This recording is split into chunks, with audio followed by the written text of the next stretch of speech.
Welcome to our beloved sanctuary, as well as our digital sanctuary on Zoom. My name's Ellie Jarrell, and now that we've changed to daylight saving, we can look forward to spring and summer. Many thanks to Mary Beth Noonan, who's our camera person today, and also to Ruth Kahn, who's our Zoom usher. Those of you who are here in person, we ask that you keep your mask on at all times while indoors. The worship leaders may take off their masks at the mic. Feel free to use the QR codes at either entrance to pull up the order of service on your phone or take one of the large print copies.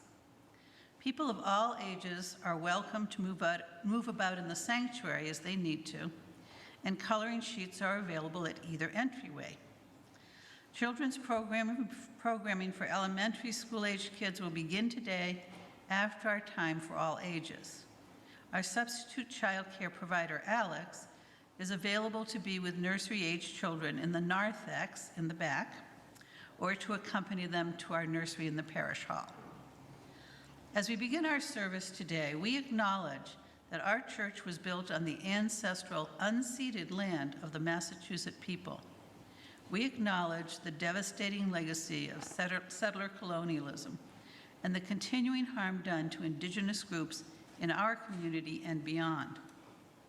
May our commitment to justice, equity, and compassion call us to take meaningful restorative action to honor and protect the land and all her people.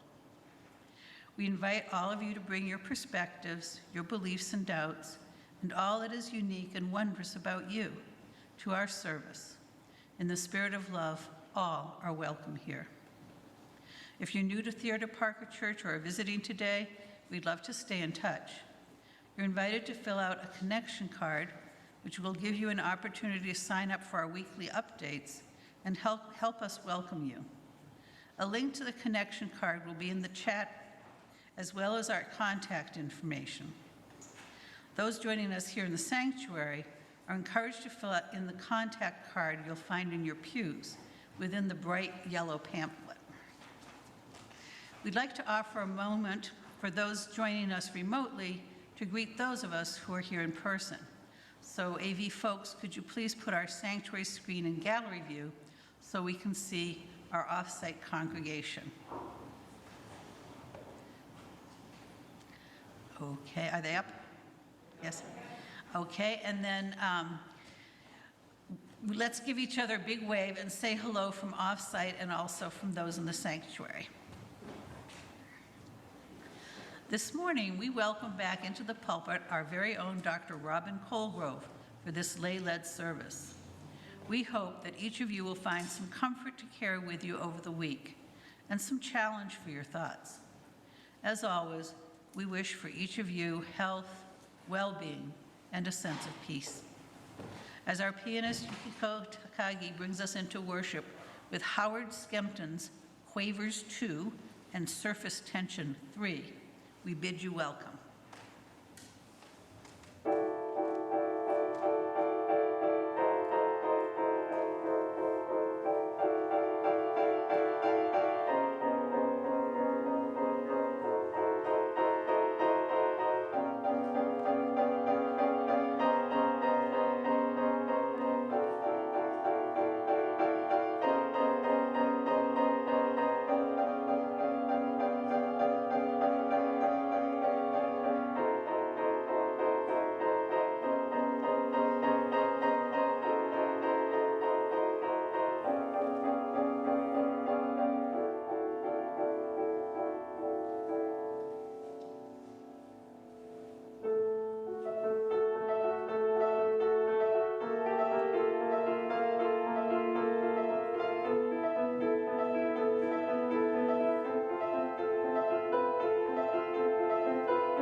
Our opening words this morning come from the early 20th century British author and playwright Israel Zangwill, whose play The Melting Pot popularized the phrase that we associate with ethnic integration. Come into the circle of love and justice. Come into the community of mercy, holiness, and health.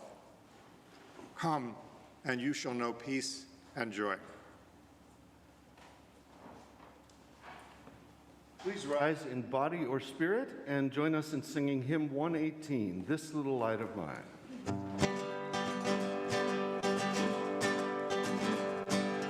This little light of mine, I'm gonna let it shine.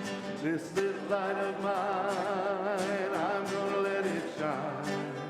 This little light of mine, I'm gonna let it shine. Let it shine, let it shine, let it shine. Everywhere I go, I'm gonna let it shine. Everywhere I go, I'm gonna let it shine. Everywhere I go, I'm gonna let it shine. Let it shine, let it shine, let it shine. Building up a world, I'm gonna let it shine. Building up a world, I'm gonna let it shine. Building up a world, I'm gonna let it shine. Let it shine, let it shine, let it shine. This little light of mine, I'm gonna let it shine. This little light of mine, I'm gonna let it shine. This little light of mine, I'm gonna let it shine. Let it shine, let it shine, let it shine.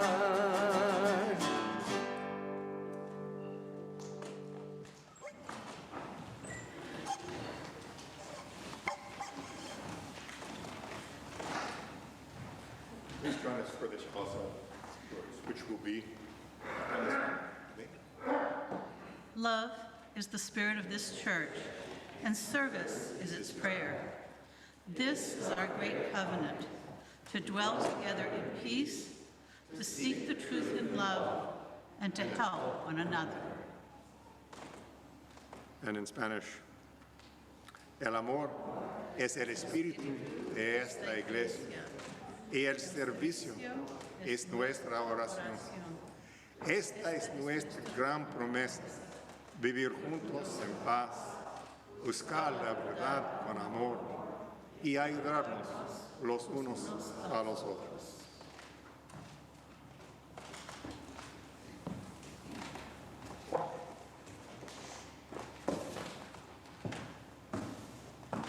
Good morning.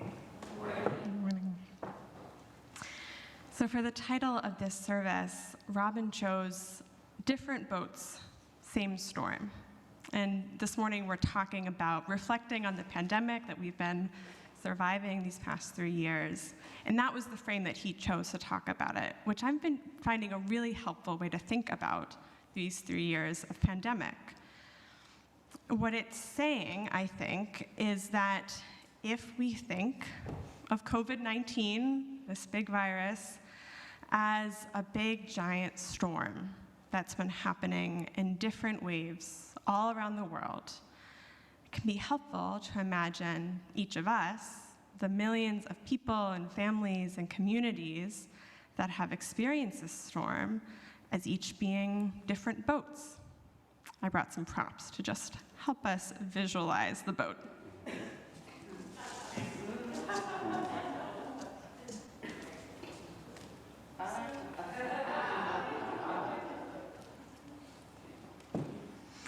So each of our boats is in the same big storm, but depending what kind of resources and support we went into this time with, depending how sturdy or big or supported our boats have been, our journeys through the storm have been very, very different.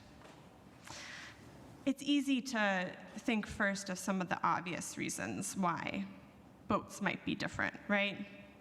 If we've experienced this pandemic with stable housing, access to food, other basic necessities, if we have relatively stable health, our boat has been probably more equipped to get through than anyone who hasn't had those things. So many people in the world have not had access to those things through this time. And I think we'll always have to hold the heartbreak of that. If your boat hasn't had any or all of those things in this time, my heart is with you. The more I think of this metaphor, the more I think it helps us to expand beyond seeing just those types of material needs, as important as those are. Those of us who have experienced this time as adults, with a general ability to steer our own path through the stormy waters, have probably had a more stable course than kids or other young people who have been in the choppy waters without that kind of control over their lives. And for people of many ages, the ability to steer our own path requires a strong sense of self and internal direction.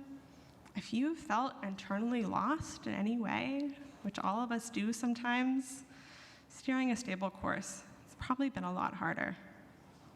You may have been battered by the waves even more because it's just harder to know where to go. Reflecting just on my own experience of the pandemic, I went into the storm with a pretty sturdy boat, I think, at least as solid as boats come when you're 25. Within the first year, though, I was caught in a cyclone, hit by personal tragedy and heartbreak that was so much bigger than I could have imagined coming for me. What I had to turn to and learn were a lot of skills I didn't know I would need when the storm first hit. Healing through loss, rebuilding my boat as I was sailing it, those are some of the tasks I've been faced with. And I'm grateful to have felt just enough resourced to learn those rebuilding skills as I've needed them. I wonder how this storm and ship metaphor maps onto your own life and onto the life of this congregation, our collective life. What kind of boat did you go in with? And what kind of new skills have you had to learn along the way to stay afloat? We're now 3 years in, almost exactly, and the storm, the pandemic, certainly not gone. It has receded. Does your ship feel strengthened by the challenges of this time, or weather-weary and in need of more care to move forward?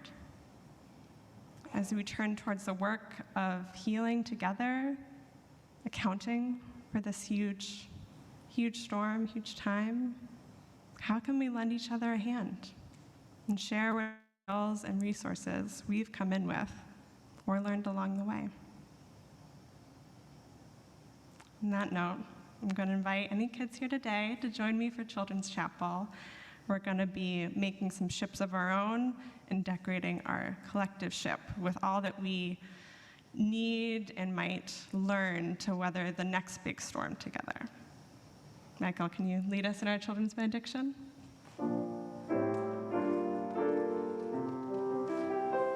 For you shall go out in joy, for you shall go out in joy, and come back in peace, and come back in peace.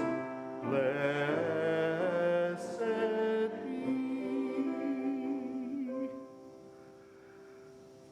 Please rise in body or spirit and join us in singing our centering hymn, number 159, This Is My Song.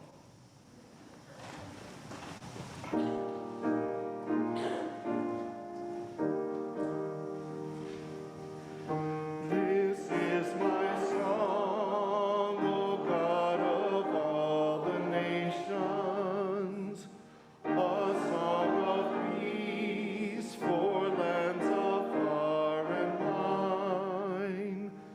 This is my home, the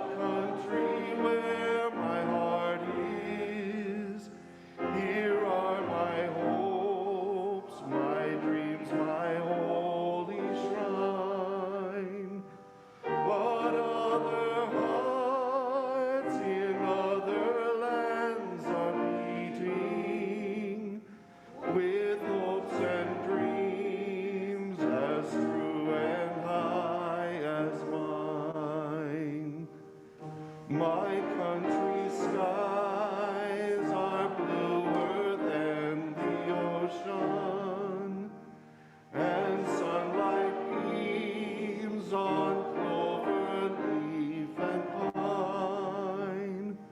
But other lands have sunlight too, and clover, and skies are everywhere as blue as mine.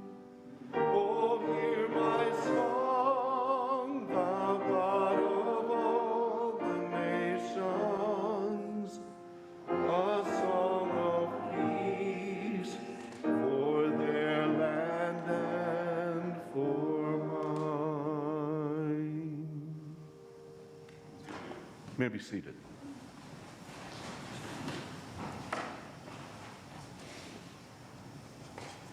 Our meditation today comes from the late and much missed Dr. Paul Farmer. Paul and I were infectious diseases fellows many years ago at Harvard Medical School. At the time, I had no idea how much he had already done for the world and that he was so famous and accomplished and such a tremendous humanitarian. Until one day, driving into work, I heard the announcement of the MacArthur Awards for Paul Farmer. And I said, "What, Paul?" Just goes to show that as well as being a tremendous humanitarian, he was just a regular guy. And he said, "I would argue that a social justice approach should be central to medicine and utilized to be central to public health. This could be very simple. The well should take care of the sick." We shall now share in a time of quiet, followed by a musical meditation.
Generosity is a spiritual practice in our Unitarian Universalist congregations. We give to remind ourselves of how many gifts we have to offer. We give to remember that we're part of something bigger than ourselves. We give because we believe in music and sacred space. We give with gratitude for all that we've been given, and with the faith that together we have more than enough. Links to donate will be in the chat where you can take a meditative moment writing out a check and sending it to the church after the service.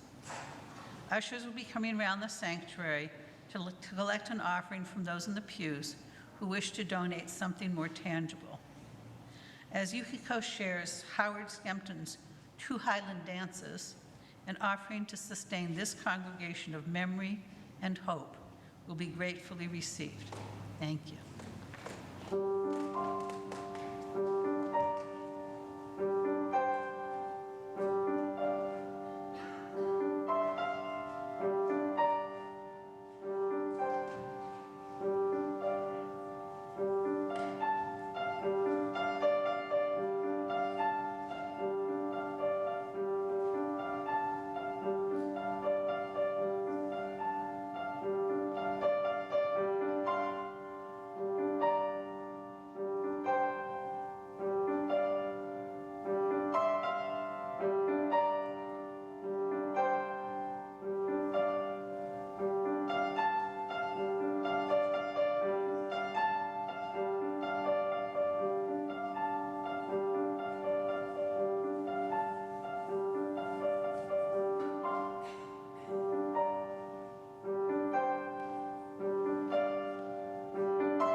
One Sunday, long ago, back in the last millennium, Stancy and I first wandered into Theodore Parker Church, not sure quite what to expect. The sermon that morning, delivered by the erudite and wonderfully puckish minister Bob Haney, was on the God of the Galaxies, based, if memory serves, on an essay by 20th century theologian Thomas Martin. It described the spiritual search for a religion commensurate with the vastness of the cosmos as revealed by modern science. As scientists ourselves, we felt correctly, as things turned out, it was a good omen that we had found a spiritual home. In those days, when we were a much smaller congregation, our settled minister was half-time, so we had to fill more Sundays with guest ministers and lay-led services. Once a year or so, I would lead a service on the theme of science in the spirit, dealing with big topics like free will or evolution, where scientific understanding could help inform our search for spiritual meaning. During the roller coaster ride of the last 3 years of the COVID pandemic, I found myself thinking it might be helpful to revisit that tradition and to consider the spiritual dimensions of this global biomedical crisis from a Unitarian Universalist perspective, seeking, if not a God of the galaxies, perhaps of the electron microscopes and RNA sequence analyzers. When I went surfing around on the internet for ideas and materials, I came across quite a bit of commentary from a more traditional Christian perspective, from having faith that this calamity was still all part of God's loving plan, to claims that it was God's punishment for our secular societies falling away from true religion, to admonitions against COVID vaccination itself as somehow against God's will. I felt it might be helpful to think about this from a UU perspective instead. So much has been written on the scientific and the medical and social and economic aspects of the pandemic. How can we understand the spiritual dimensions in a manner consistent with our own faith? We could spend a whole service just discussing what is meant by spiritual dimensions as opposed to, say, psychological or emotional aspects. And there are different formulations with a good deal of overlap and disagreement among them. For today, I want to focus on what corresponds to certain pervasive human spiritual needs for a sense of meaning and purpose in our lives, for belonging, acceptance, and respect from our communities, and for connection with and reverent appreciation of a world greater than ourselves. This is obviously nowhere near a complete or precise accounting of spirituality as a whole, but I hope it can be a good start for today. With respect to the pandemic, the first piece, I think, is an open-eyed, clear-headed recognition of what it is, its scale and scope and impact on humanity.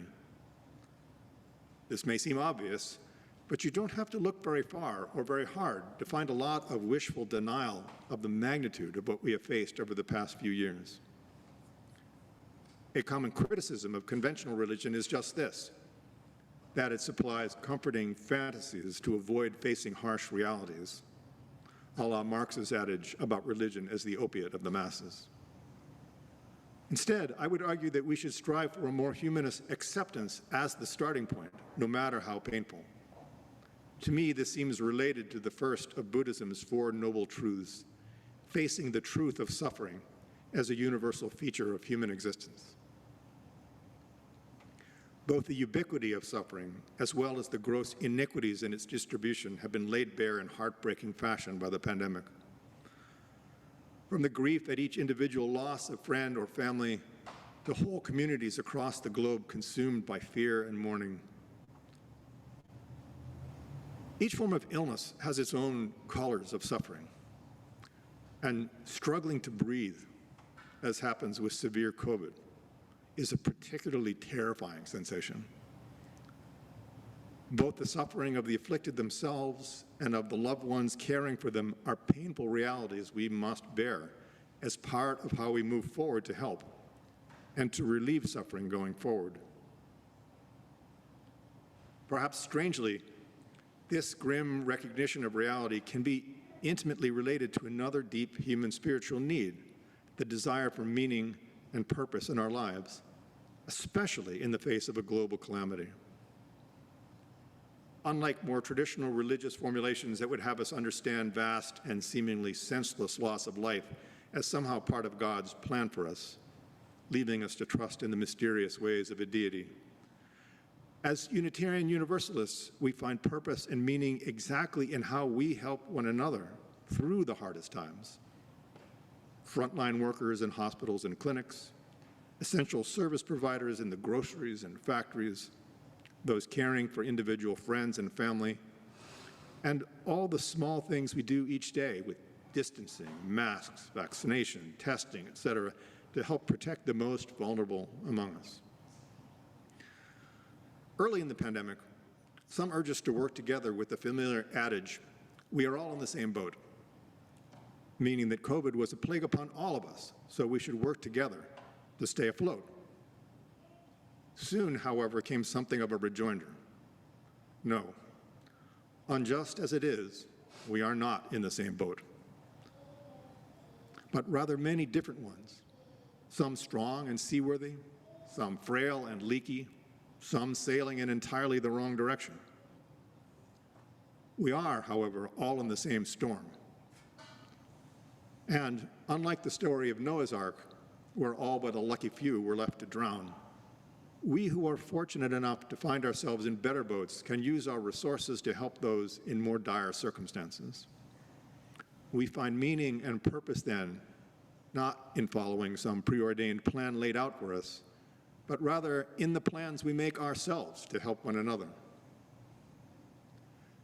And this in turn is related to another deep spiritual longing, the desire for loving and accepting community.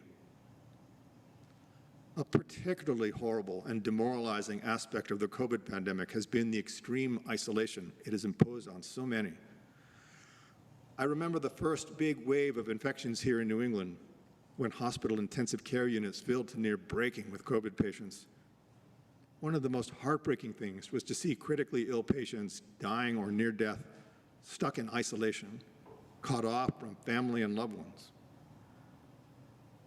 In the larger community, people stuck at home alone, children out of school, social gatherings like dances and parties canceled. All of these made loneliness an unwanted but unavoidable companion to illness. Now, thankfully, as infections have fallen to much lower levels, we are more and more able to come together again. It is also good to remember, though, the many little ways people helped one another through, from the Italians singing from their balconies during lockdown, to choirs reunited virtually, to the huge advances in virtual gathering using tools like Zoom, as we do here at Theodore Parker. People stepped up for one another with energy and creativity that we may not have known that we had. Which brings me to one more spiritual need, for connection to something larger than ourselves. Often we invoke this sense when describing the reverence and awe we feel in the presence of the natural world. And this has certainly been a major feature of my own spirituality and for my deep connection to the study of science in general and the wonders of biology in particular. In this case, though, I want to highlight another piece. Just by being human, we are part of something much greater than our individual selves. We, as a species, are capable of great, spectacular things far beyond our individual powers. For all its fractiousness and frustration, the response of humanity to the COVID crisis has been effective at a level that would have seemed impossible just a few decades ago. I was a first-year medical student in San Francisco when the first cases were reported of what we now know as AIDS. It would be another 2 years before the virus was identified, another 2 years after that before there was reliable, widespread testing, and another decade before there were truly effective treatments. In contrast, the SARS-CoV-2 virus was identified and sequenced within weeks of recognition of the new illness. Accurate tests were deployed within months, effective vaccines in less than a year, and effective treatments less than a year after that. With each step, there were confusions, controversies, missteps, and mistakes, but the overall arc bent rapidly in the direction of miraculous. This required the work of many thousands of people in many fields, supported by the contributions of many millions of people who helped create a society capable of such miracles. We are, by the very fact of being human, connected to something so much more than ourselves, and we all have a part to play. I'm fond of a story that Lyndon Johnson liked to tell, during the Apollo program, he visited what is now the Johnson Space Center in Houston and asked a custodian what his job was. To which the man replied, "Mr. President, I am helping send a man to the moon." I think we can take a lesson from that miraculous accomplishment, which, if anything, seems even more astonishing half a century later, and apply it to our own modern miracles. We as a species can do miracles, and we can be spiritually nourished by our part in it. So where do we go from here? The COVID pandemic has tested humanity in ways great and small, and in some ways, such as the biomedical efforts to detect, treat, and prevent the illness, we have done the incredible. In 1,000 small ways, we have helped one another, lessened the suffering, and brought back joy. But in other ways, the pandemic has exposed and worsened deep divisions between us, causing much unnecessary suffering in ways that show not only no signs of letting up, but actually signs of spread. What began as distrust of COVID vaccines is spreading to distrust of vaccines in general, and to distrust of the entire public health infrastructure. If this continues, it could undermine many of the triumphs of public health, which I have cited as examples of the greatness of our shared humanity. I do not have an answer for this, only a challenge. When the AIDS pandemic hit 4 decades ago, we were very limited in the biomedical tools at our disposal. Now, during the COVID pandemic, this is no longer the case. Our scientific tools are more than up to the task if we apply them well. But we are undermined by our inability to build and sustain trust between different parts of our society. In order to be ready for the next pandemic, or whatever crisis next arrives, we must repair some of this lost trust. I would argue that this is a spiritual practice and a spiritual commitment we should make. There are no simple cures and no vaccines for this. But thankfully, plenty of data on which kind of actions are more likely to be helpful and which more likely to make things worse, as well as data to suggest that societies with the highest levels of trust are those where public health interventions work the best. Building trust is another topic that merits a whole service of its own or more. But for now, I want to lay down the challenge.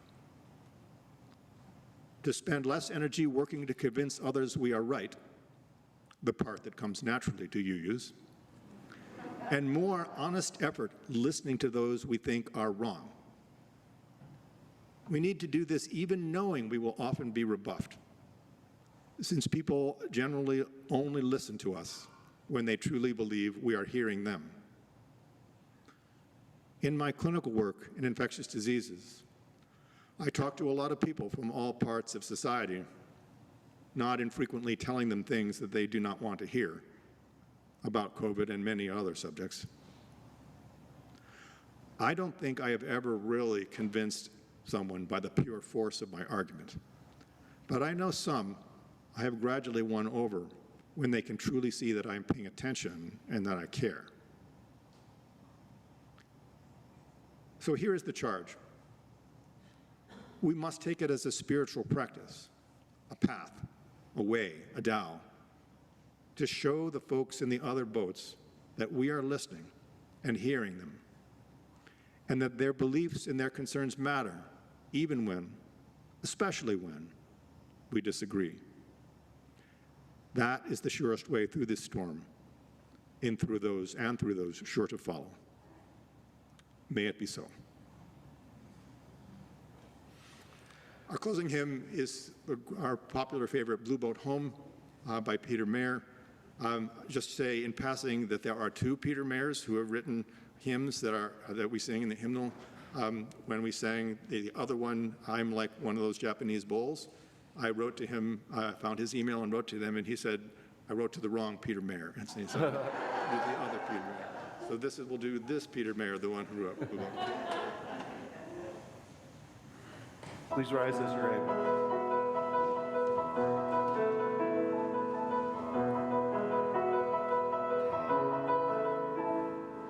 Though below me I feel no motion, standing on these mountains and plains, far away from the rolling ocean, still my dry land heart can say, I've been sailing all my life now, never harbor or port have I known. The wide universe is the ocean I travel, and the earth is my blue boat home.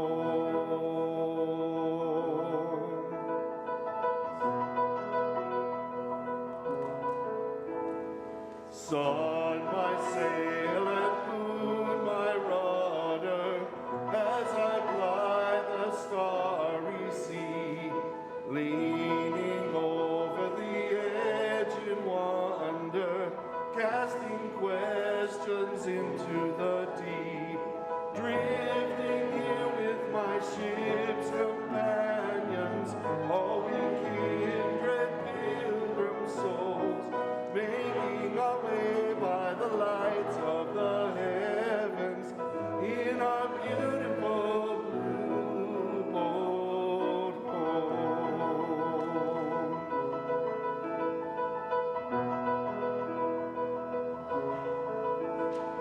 I give thanks to the waves upholding me, hail the great winds urging me on, greet the infinite sea before me, sing the sky my sailor song. I was born upon the fathoms, never harbor or port have I known. The wide universe is the ocean I travel, and the earth is my blue boat home.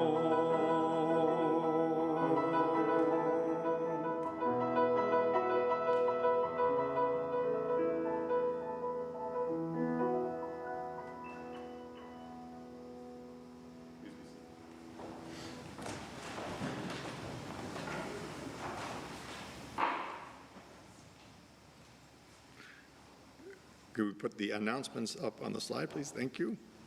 A few announcements today. On Tuesday from 12 to 1, reflection circles. There'll be reflection circles with Reverend Joe. And here's what she wrote. We've heard from a few folks who are eager for a chance to reflect with others on the insights, questions, and wonderings that come up for them, whether from a Sunday service or some other part of the church life. So please join Reverend Joe as we try out hosting reflection circles on Zoom. Feel free to bring your lunch to the computer. Next Sunday, March 19th, would be the food drive. If you're able to bring non-perishable food items to church on Sunday, we'll collect them during our multi-generational service. Also on March 19th, the committee fair will be at the coffee hour. And then finally, on March 26th will be the Theodore Parker Lecture, Sunday, March 26th at 2 p.m. Reverend Rasan Hall, and this year's lecture is titled Policing Black Communities, 1854 to 2023, Changing Public Safety Narratives. Please register ahead of time, whether you're joining us in person or on Zoom.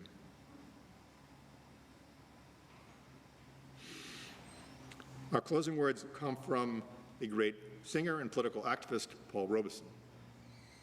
A bass.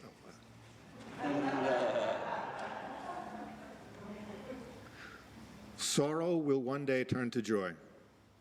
All that breaks the heart and oppresses the soul will one day give place to peace and understanding, and everyone will be free.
Please join us for coffee hour, which can be accessed through the breezeway or virtually on Zoom. Michael will open up some breakout rooms.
Carol.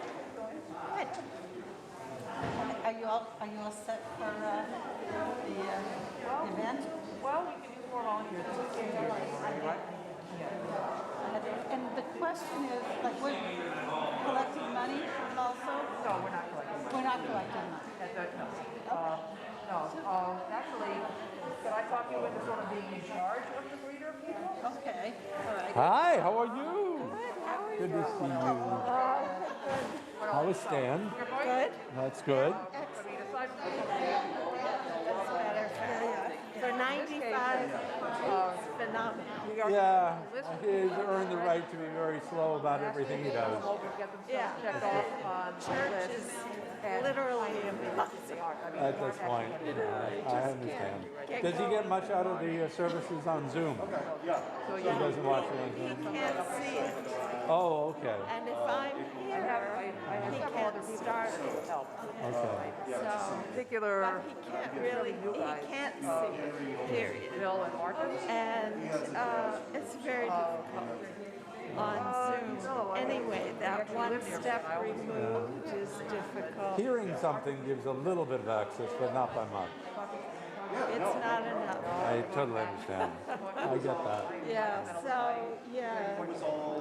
Sad, but true. It is so true. My thoughts are with him. Thank you. Good to see you. Yeah, you too, Tom. Yeah, no, I don't think we need any of that. We have to, I will see about, I'll get somebody else to print out the template. It's usually helpful to have, in my experience, it's usually helpful to have two people, have two copies of the people sitting there. You know, so the lot. And you'll tell us when to show up for my Rotate, not rotate. You do notice the rotation. You have to study this. Rotation is really good.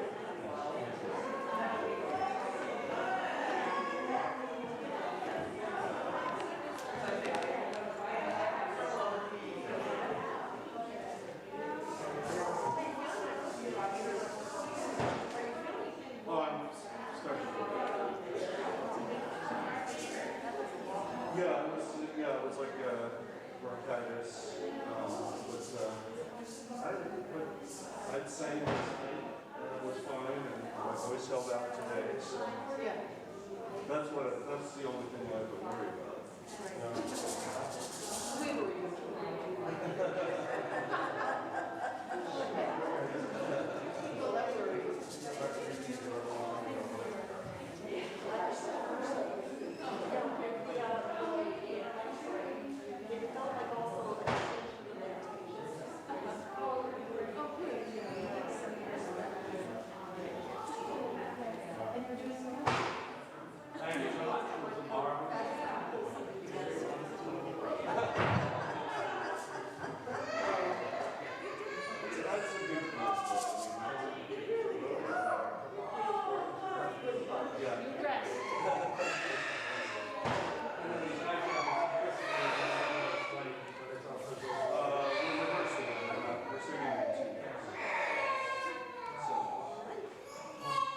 And then,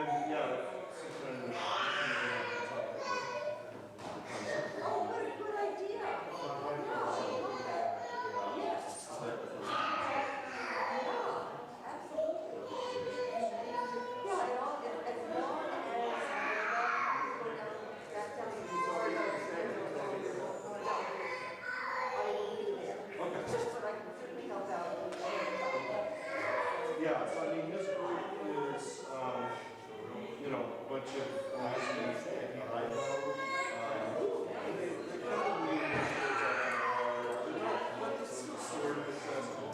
But I thought, I would have him play, and then I'll just get up and do some more standard feedback, and his reading section.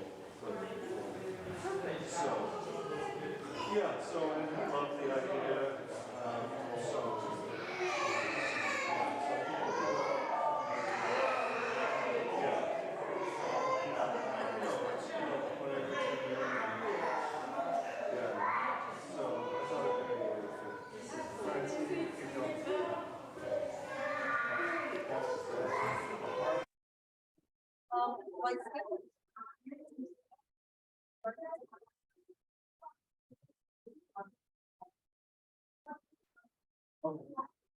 Yeah.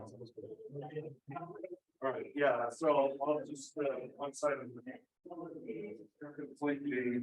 Yes. Hopefully in a few more days.